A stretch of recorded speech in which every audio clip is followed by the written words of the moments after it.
Bismillahirrahmanirrahim. Assalamualaikum warahmatullahi wabarakatuh. Bismillahilhamdulillah. Alhamdulillahilladzi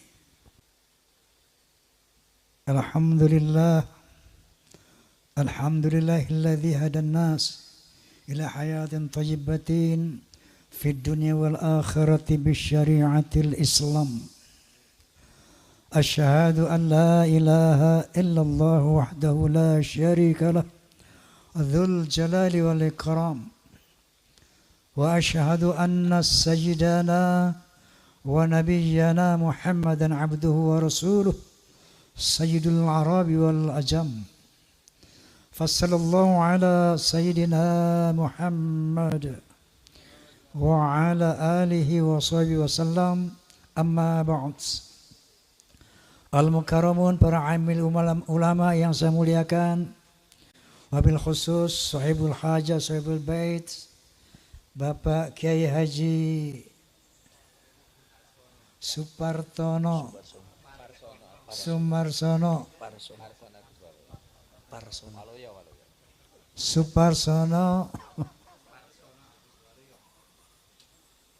Waluyo.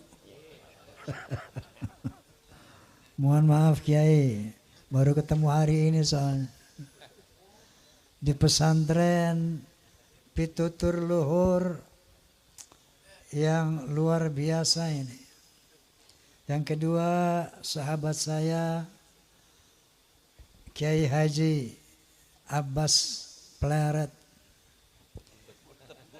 Buntet Pleret, Buntet Cirebon. Ini buat Pleret ini. Dan para kiai sedaya yang nun sewu, saya tidak bisa sebutkan satu persatu. Para pejabat sipil TNI maupun Polri yang saya hormati,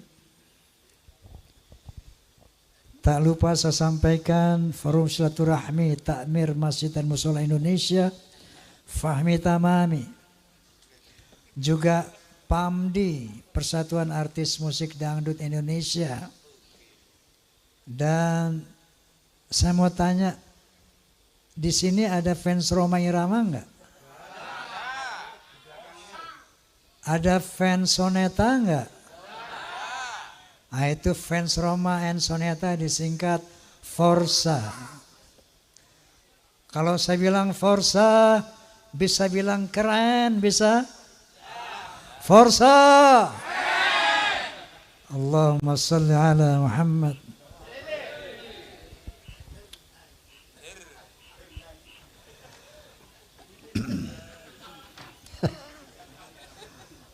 Hati saya gembira, bahagia luar biasa ketika pertama kali mendengar sambutan dari Kiai Waluyo yang dahsyat luar biasa. Kemudian bertambah lagi bahagia saya mendengar ungkapan yang holistik, komprehensif mengenai perlunya, pentingnya kita membahas masalah yang berkaitan dengan Rasulullah Sallallahu Alaihi Wasallam yang disampaikan oleh Gus Abbas Buntet Cirebon tadi. Sehingga saya tidak punya bahasa lagi untuk berceramah pada malam hari ini. Namun, kenapa? Kalau nyanyi nanti sama Soneta. Tidak ada Rhoma tanpa Soneta, tidak ada Rhoma, tidak ada Soneta tanpa Rhoma. The sound of Muslim, the voice of Muslim. Hadirin, baik, saya ingin cerita saja bagaimana kronologi sehingga sampai saya kepada satu keyakinan hakul yakin bahwa Ba'alawi bukan keturunan Nabi sallallahu alaihi wasallam. Ini ceritanya panjang sekali. 50 tahun ke belakang. Waktu itu usia saya masih 20 tahun. Dan saya sudah tampil sebagai ya katakanlah penceramah muda. Saat itu adalah satu majelis ta'lim di Masjid Ar-Rahmah, Tebet Timur, Jakarta Selatan. Pembicaranya ada satu Habib dan saya mewakili pemuda masjid. Seperti itu kira-kira. Ini sosok Habib ini bercerita seperti ini. Kalau ada Habib yang berzina, yang mabuk-mabukan, yang berjudi, mencuri, jangan kata apa-apa. Nah ini Habib orang Betawi memang. Kalau bahasa Jawa jangan kata apa-apa, ojo muni apa-apa ngono. Menangai. Kenapa? Mereka adalah cucu Rasulullah. Mereka itu ahli surga. Rasulullah SAW pemegang kunci surga. Tentunya setelah beliau masuk, pasti yang diutamakan adalah keluarganya, keturunannya. Maka ketika ada Habib yang melakukan kemaksiatan tadi, jangan kata apa-apa, menengai, ojo ngomong apa-apa. Ngoten. Ini saya saat itu merasa tersentak.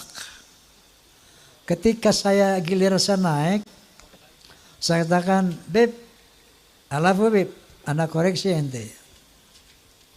Itu antum bilang tadi bahwa keturunan Nabi pasti masuk surga walaupun maksiat seperti apapun. Qala ta'ala, a'udzu billahi minasyaitonir rajim. Bismillahirrahmanirrahim. Ya ayuhan nas, inna khalaqnakum min dzakari wa untha wa ja'alnakum syu'uban wa qabaila lita'arafu. Inna akramakum 'indallahi atqakum. Shadaqallahul azim.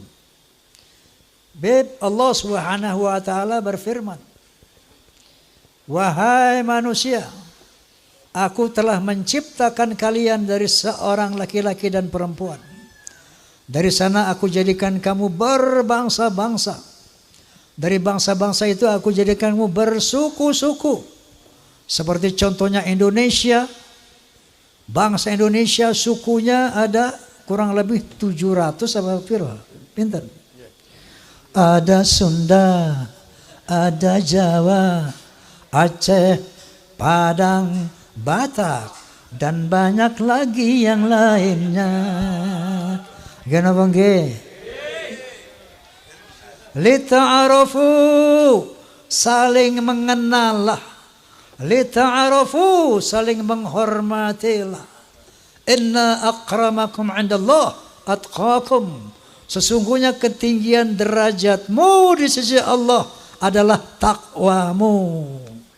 Bukan dari mana bangsamu, bukan dari siapa keturunanmu. Nabi SAW menyambut firman ini dengan menyatakan, la fadla li'arabiyyin 'ala ajamin illa bitaqwa. Tidak ada kelebihan bangsa Arab dari yang bukan Arab kecuali takwa. Lalu saya katakan lagi, Beb, bukankah Rasulullah sallallahu alaihi wasallam bersabda, al jannatu lil muttaqina walau kana 'abdan habasyian wan naru lil 'asina walau kana sayyidan quraisyan hashimian. Surga itu untuk orang-orang yang bertakwa walaupun dia budak dari bangsa Habsyi. Contohnya Bilal bin Rabah, budak dari bangsa Habsyi, tapi Rasulullah menjamin bahwa Bilal bin Rabah adalah insya Allah menjadi ahli syurga. Sementara orang neraka adalah tempat orang maksiat, walaupun dia dari Sayyid Quraisy Bani Hashim. Ini yang saya utarakan saat itu. Bahkan Rasulullah SAW bersabda, "Lau anna Fatimah binti Muhammadin saraqat laqatta'tu yadaha." Seandainya Fatimah binti Muhammad mencuri, aku sendiri akan memotong tangannya. Artinya, Beb, saya katakan, tidak ada privilege, tidak ada keutamaan untuk turunan Nabi sekalipun. Rasulullah pernah mengadakan halaqah dengan para sahabat. Beliau bercerita, aku rindu kepada sampai sambil meneteskan air mata. Aku rindu dengan saudara-saudaraku. Aku rindu dengan saudara-saudaraku. Para beruntung, lebih beruntung, lebih beruntung, orang beruntung, lebih beruntung, lebih beruntung orang yang tidak pernah bertemu aku, enggak pernah melihat aku, tapi dia beriman kepadaku. Mereka itulah saudara-saudaraku. Allahumma salli ala Muhammad. Kalau kita ini 1500 tahun kurang lebih enggak pernah jumpa Nabi, enggak pernah melihat Nabi, tapi kita beriman kepada Nabi, itulah saudara-saudara Nabi. Makanya ketika Rasulullah di akhir hayatnya, dia tidak memanggil keturunannya ya dzurriyyati, yang dipanggil dia ummati, ya ummati. Islam dinul khalis. Islam adalah agama yang lurus. Rasulullah SAW adalah tokoh yang demokratis, bukan tokoh yang nepotis. Bukan tokoh yang pokoknya nanti semua keturunanku, keluargaku harus masuk surga apapun kesalahannya. Lah. Inilah al-Islam. Itulah sosok kepribadian Rasulullah sallallahu alaihi wasallam. Setelah saya ngomong begitu, ini 50 tahun yang lalu, hebohlah satu masjid itu. Besoknya saya dipanggil oleh Habib Sepuh. Bang Haji, ente ngomong apa kemarin? Sampai ramai itu orang-orang di masjid. Saya bilang, saya ceritakanlah. Ada Habib ngomong begini, Habib. Saya bilang, qala ta'ala, qala Rasulullah, bla bla bla. Mohon petunjuk, Habib, saya bilang. Apa yang Anda sampaikan itu benar. Apa yang Anda sampaikan itu tidak salah. Tapi saya mohon jangan ulangi lagi kata-kata seperti itu. Kenapa? Karena itu akan merusak ukhuwah Islamiyah. Sejak saat itu saya pendam dalam perut. Saya melihat berbagai macam arogansi, kemungkaran yang dilakukan Habib. Saya nggak mau bunyi lagi. Saking taatnya saya kepada Habib Sepuh tadi. 50 tahun saya tahan itu.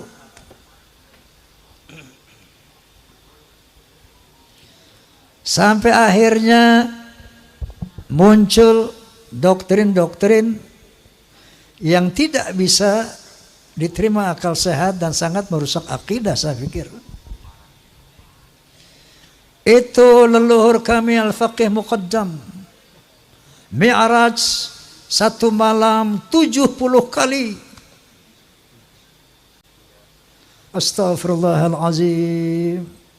Rasulullah sallallahu alaihi wasallam hanya diizinkan Allah Mi'raj ke Sidratul Muntaha seumur hidup 1 kali. Ketika ada orang mengatakan bahwa moyang kami bisa Mi'raj 1 malam 70 kali, ini telah merendahkan Rasulullah, telah menghina Rasulullah sallallahu alaihi wasallam. Ada lagi berita-berita khurafat. Leluhur kami kalau tidak malu sama Allah dapat memadamkan api neraka cuma dengan kelingking. Inna lillahi wa inna ilaihi raji'un. Kalau tadi menghina Nabi, sekarang menghina Allah subhanahu wa ta'ala. Banyak cerita-cerita khurafat yang lainnya. Ada seorang tukang kacang namanya Sulaiman. Ini tukang kacang sangat cinta sama habaib. Kalau habaib minta kacangnya dikasih semuanya. Saking cintanya sama habaib. Man minta kacang dikasih semua. Man minta kacang dikasih semua. Satu saat si Maman mati. Begitu Maman mati, lapor ini orang kepada Habib tadi. Beb, Maman mati. Ini Maman ahli maksiat. Ibadahnya berantakan. Datanglah ini Habib. Ngasih surat. Ditaruh di lehernya di belakang mayit itu. Man. Nanti kalau Munkar wa Nakir tanya, jangan dijawab. Kasih aja ini surat, inti masuk surga tanpa hisab.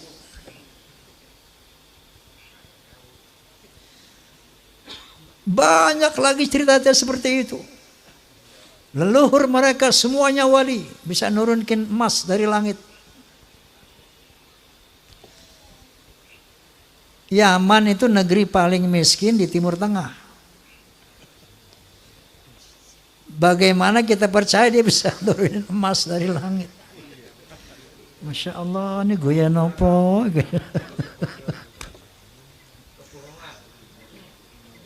Banyak khurafat-khurafat yang mengajarkan. Ya. Nah, ini membuat satu faktor menguatnya saya, keraguan saya tentang apa iya cucu Nabi ini kayak begini. Muncullah baru tesis Kiai Haji Imaduddin Utsman Al-Bantani. Muncul apa beliau? Gus Abbas Cirebon Buntet. Saya enggak mengerti ilmu nasab. Tapi saya tidak bodoh-bodoh amat untuk meneliti apa yang diuraikan oleh Kiai Haji Imaduddin Utsman. Beliau bercerita di antaranya bahwa yang namanya Ahmad bin Isa, keturunan Rasulullah sallallahu alaihi wasallam, sejak abad ke-4, ke-5, ke-6, ke-7, ke-8 sampai 9 awal itu tercatat di dalam manuskrip kuno. Hanya punya anak 3, yaitu Muhammad, Ali, dan Hasan. Muhammad, Ali, dan Hussein. Selama 550 tahun itu sejarah menulis itu. Tiba-tiba di abad ke-9 akhir muncul Ubaidillah sebagai anak Ahmad bin Isa yang keempat.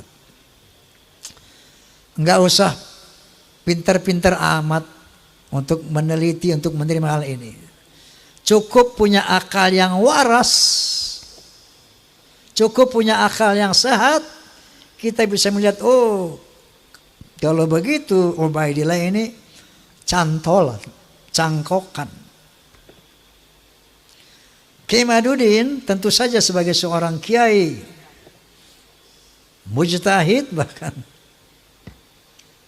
bisa menjelaskan secara ilmiah bahwa kepalsuan Ubaidillah ini. Dari sini mulai keraguan saya yang selama 50 tahun itu bertambah menjadi yakin. Tapi baru ilmu yakin doang nih. Saya undanglah Kiai Haji Imaduddin di podcast saya.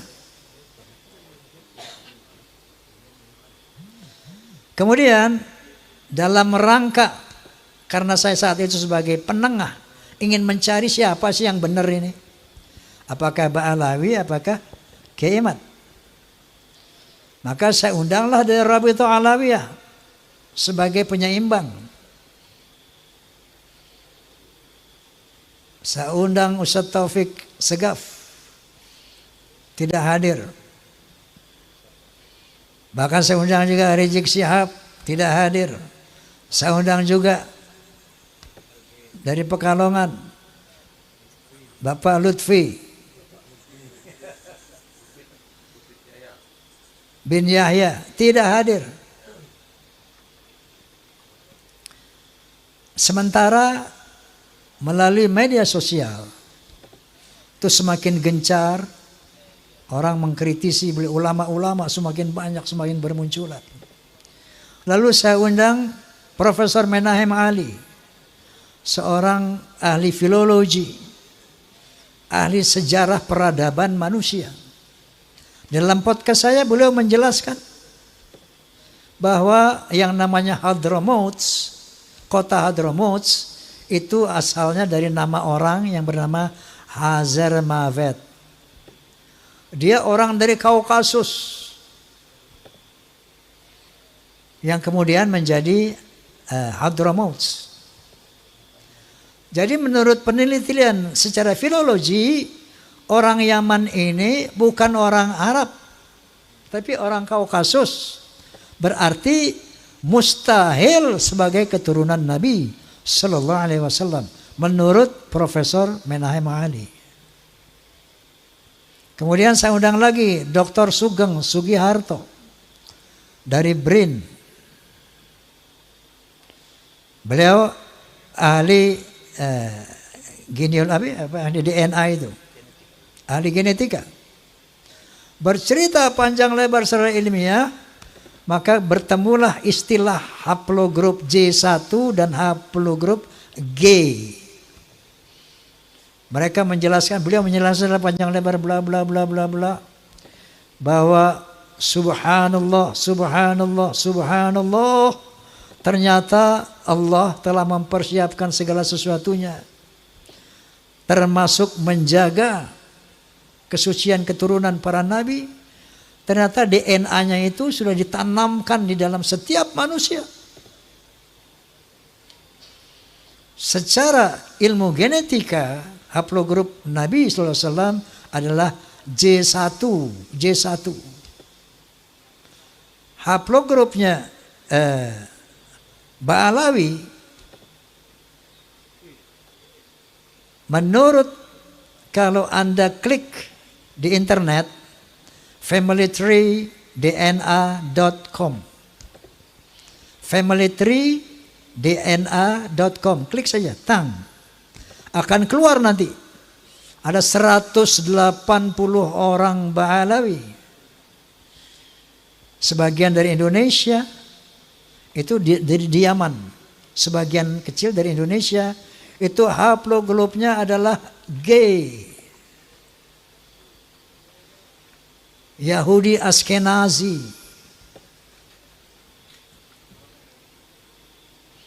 Nah, dari 3 disiplin ilmu ini, menurut sejarah, menurut ilmu nasab, menurut ilmu filologi, menurut ilmu DNA, maka muncullah hakul yakin bahwa Ba'alawi bukan keturunan Nabi Sallallahu Alaihi Wasallam.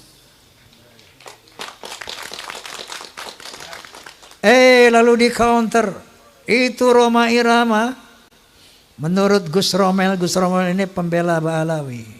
Kita bisa lihat di medsos.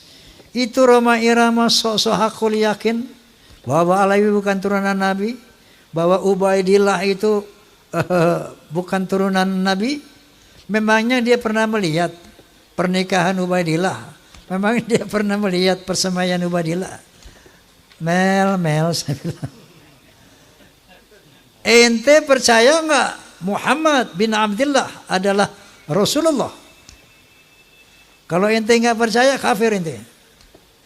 Pertanyaannya, Apakah Anda pernah melihat Muhammad dilahirkan? Apakah Anda pernah melihat Muhammad menerima wahyu dari Jibril alaihissalam? Iqra bismi rabbikal ladzi khalaq, khalaqal insana min 'alaq, wa rabbul akramun alladzi 'allama bil qalam 'allama al-insana ma lam ya'lam. Apakah Anda menyaksikan itu? Untuk meyakini Rasulullah, untuk meyakini Muhammad sebagai Rasulullah, itu enggak perlu kita melihat beliau menerima wahyu. Cukup dengan statement keterangan dari Allah Subhanahu wa taala, yaitu Al-Qur'anul Karim. Cukup dari hadis-hadis Rasulullah yang disampaikan oleh para muhaddits.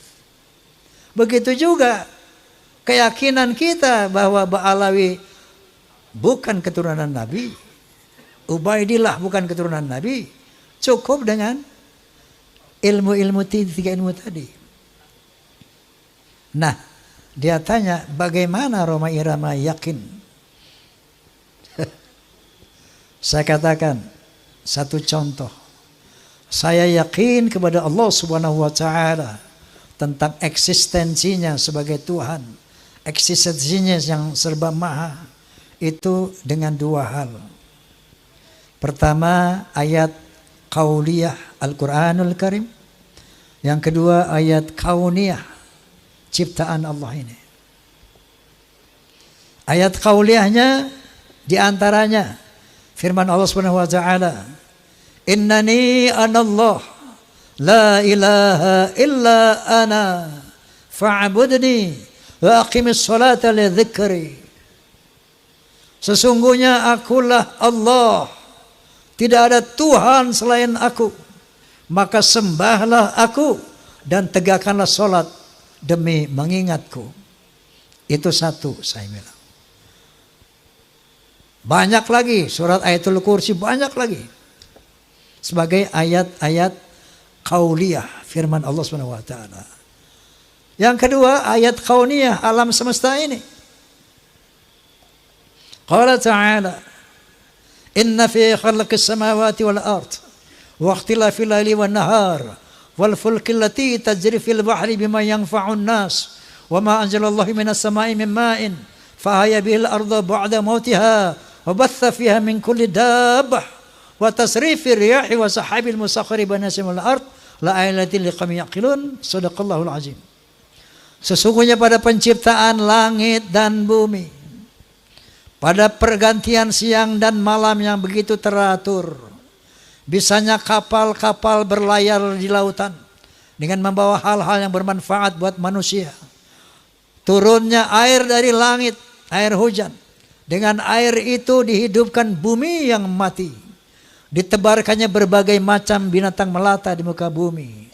Terjadinya pergeseran awan dan angin di antara langit dan bumi, itu bukti tentang keberadaan Allah bagi orang-orang yang berakal. Jadi dari ayat qauliyah dan ayat kauniyah ini muncullah haqqul yakin, la ilaha illallah. Tidak ada Tuhan illallah kecuali Allah.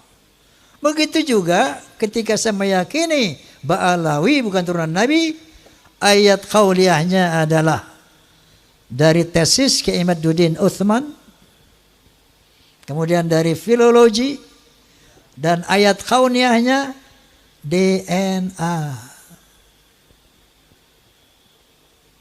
Jelas apa jelas? Oi. Jelas apa jelas? Saya mau tanya, Anda pun yakin tidak bahwa Ba'alawi bukan turunan Nabi? Yakin apa tidak? Alhamdulillah. Allahu Akbar. Allahumma salli ala Muhammad. Masya Allah, Masya Allah. Biqawmi yaqilun. Kalau makanya Allah mengatakan gunakan akal, afala tatafakkarun, gunakan fikiran, gunakan akal.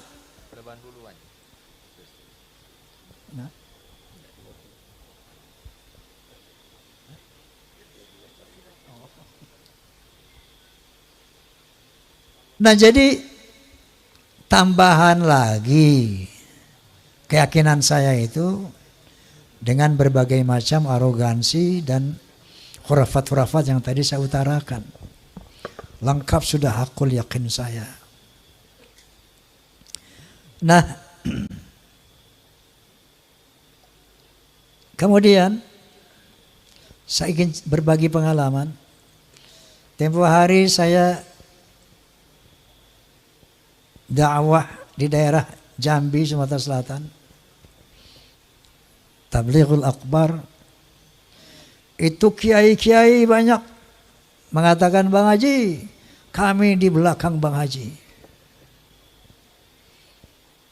Saya pengen sih dia di depan saya, bukan di belakang ya.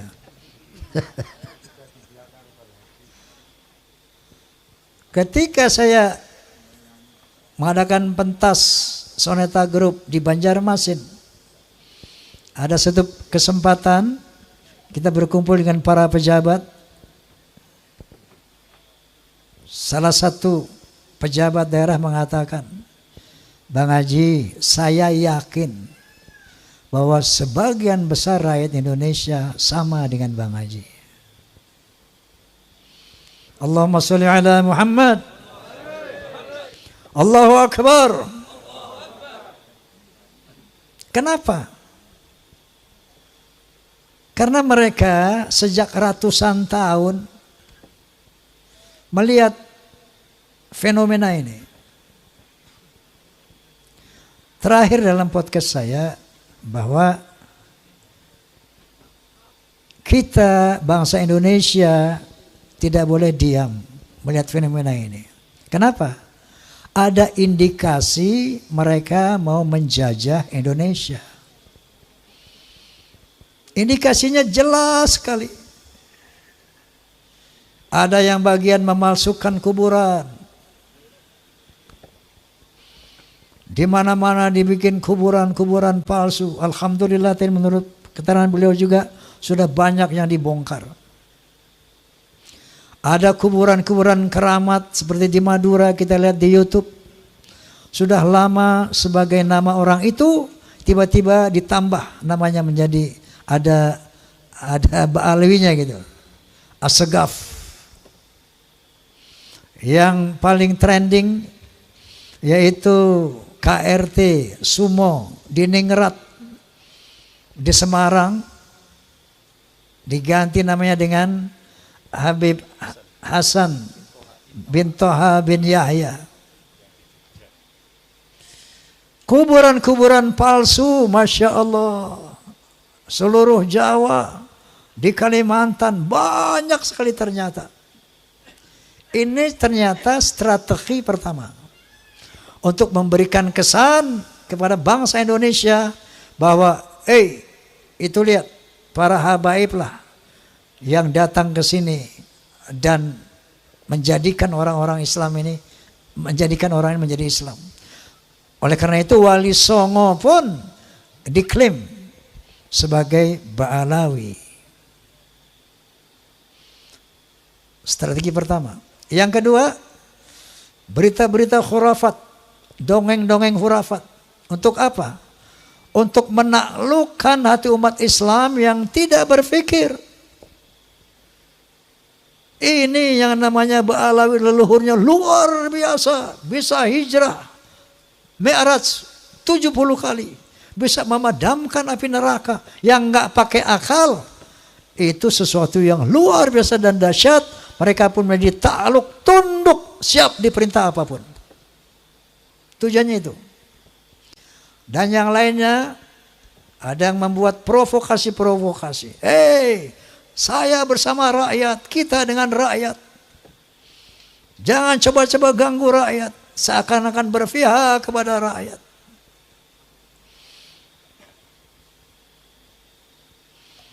Ada lagi provokator.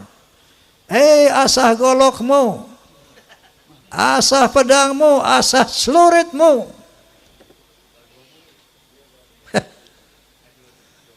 Dia mengadu domba kita pribumi. Sementara mereka akan memetik hasilnya. Faham apa tidak ini? Halo? Faham? Sehingga akhirnya mereka bisa bilang Jawa adalah pintu tarim, Indonesia milik Aulia Tarim. Inna lillahi wa inna ilaihi raji'un. Saya sebagai putra Indonesia was-was, ngeri dan waspada. Ini ternyata doktrin-doktrin ini tidak sembarangan. Klaim-klaim mereka sebagai keturunan Nabi ternyata ada tujuan-tujuan untuk menguasai Indonesia. Ibu Pertiwi menangis ratusan tahun karena dijajah oleh Belanda, dijajah oleh Jepang. Baru beberapa puluh tahun merdeka, tiba-tiba ada gejala lagi. Kita mau dijajah oleh penjajah berjubah. Na'udzubillahi min. Itu yang saya lihat. Itu yang saya rasakan, itu yang saya perhatikan. Masya Allah.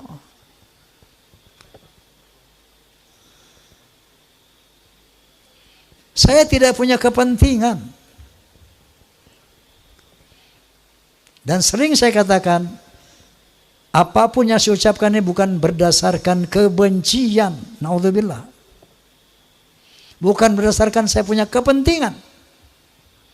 Dasarnya kulil haqqa walau kana murra. Dasarnya adalah watawassaw bil haqq watawassaw bis sabr. Dasarnya adalah demi menyelamatkan akidah, jadi menyelamatkan Indonesia dari penjajahan dan perbudakan spiritual dan politik. Allahu Akbar. Nah jadi padahal yang namanya Ustadz Rizik Syihab, Ustadz Masya Allah, itu mereka semua sahabat-sahabat saya sejak muda itu. Sampai saya di podcast sama beliau bersama saya menangis. Ya Allah, saya sedih banget ini. Saya harus mengatakan yang hak sementara mereka adalah sahabat-sahabat saya.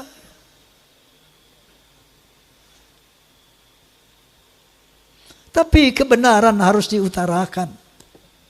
Sepedih apapun perasaan saya. Lalu saya katakan goalnya, satu, mari selamatkan akidah umat. Kedua, jaga Indonesia dari skenario yang terang benderang di media sosial. Terang benderang. Indonesia milik Aulia Tarim. Apakah kurang jelas ini? Halo? Apakah kurang jelas tujuan mereka?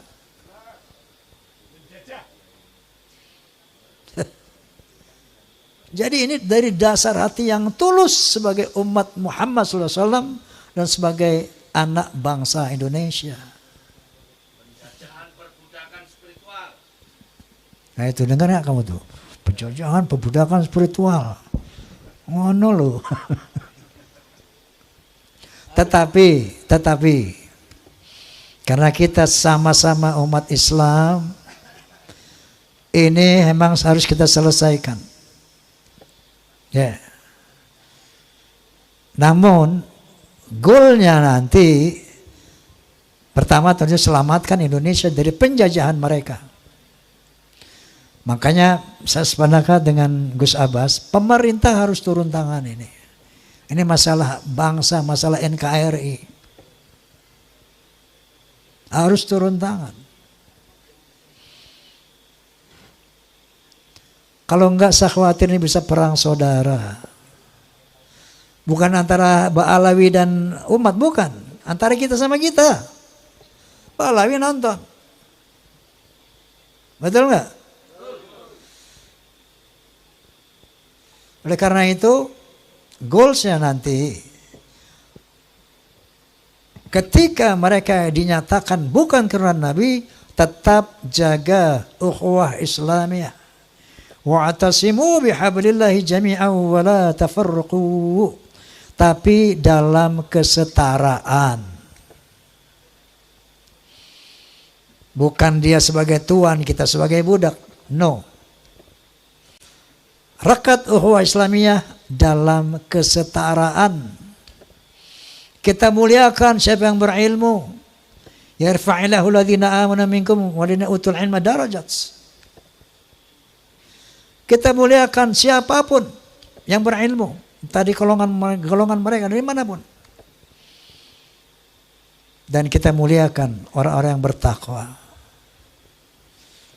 Tidak ada kemuliaan atas nasab. Sebagaimana firman Allah Subhanahu wa taala, sebagaimana dinyatakan oleh Rasulullah sallallahu alaihi wasallam. Ini harus kita perbaiki sistem sosial antara Ba'alawi dan pribumi. Kalau mau sama-sama merekat ukhuwah Islamiyah dalam kesetaraan. Jangan kami putra bangsa menjadi budak-budak kalian secara spiritual ataupun secara politik. Last but not least, Rasulullah SAW punya spesifikasi dibandingkan dari 124.000 nabi yang diturunkan Allah. Ada 313 Rasul. Semuanya misinya sama. Untuk menyampaikan la ilaha illallah. Tapi ada spesifikasi Rasulullah. Di samping itu beliau ditugaskan untuk membangun akhlak.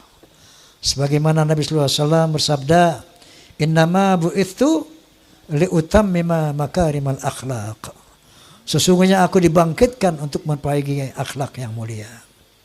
Oleh karena sebagai penutup, saya ingin menyampaikan satu lirik tentang akhlak. Boleh? Boleh? Tapi syaratnya Anda semua ikut nyanyi ya.